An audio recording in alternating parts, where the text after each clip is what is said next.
పెళ్ళైనా పండగైనా వేడుక ఏదైనా పట్టుచీరల ప్రత్యేక వేదిక వారాహి సిల్క్స్.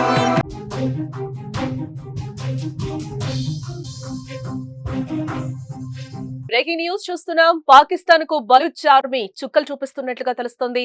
జాఫర్ ఎక్స్ప్రెస్ పై దాడి చేశారు. క్వెటా నుంచి పెషావర్ వెళ్తున్న జాఫర్ ఎక్స్ప్రెస్ పట్టాల మధ్య ఐఈడీ బాంబు పేల్చింది బలూచ్ ఆర్మీ. బాంబు బ్లాస్ట్ తో 6 బోగీలు పట్టాలు తప్పినట్లుగా తెలుస్తోంది. ఈ ఏడాది మరో జాఫర్ ఎక్స్ప్రెస్ ను కూడా హైజాక్ చేసింది ఆర్మీ. పాకిస్తాన్ కు బలూచి చుక్కలు చూపిస్తున్నట్టుగా కనిపిస్తోంది. గతేడాది ట్రైన్ హైజాక్, ఆర్మీ వాహనాలపై దాడి, పాకిస్తాన్ లోని పలు భూభాగాలను స్వాధీనం, ఇలా టైం దొరికినప్పుడల్లా పాకిస్తాన్ కు బలూచి ఆర్మీ చుక్కలు చూపిస్తోంది. తాజాగా మరో ట్రైన్ పై దాడి చేసింది. ఉగ్రవాదులు రైలు మార్గాన్ని లక్ష్యంగా బలూచి సింధ్ ప్రావిన్స్ లోని జకోబాబాద్ సమీపంలో రైల్వే ట్రాక్ పై శక్తివంతమైన బాంబు పేలింది. ఈ ఘటనలో అటుగా వెళ్తున్న జాఫర్ ఎక్స్ప్రెస్ రైలుకు చెందిన 6 బోగీలు పట్టాలు తప్పాయి. ఈ విషయాన్ని స్థానిక మీడియా వర్గాలు వెల్లడించాయి.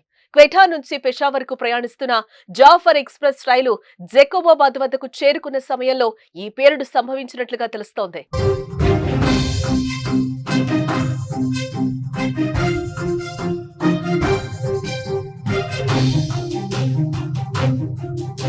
దుండగులు రైలు మార్గంలో ఐఈడీని అమర్చడం వల్లే ఈ పేలుడు జరిగిందని ప్రాథమిక సమాచారం. పేలుడు తీవ్రతకు రైలు పట్టాలపై సుమారు 3 అడుగుల లోతైన గొయ్యి ఏర్పడిందని కూడా అధికారులు అంటున్నారు.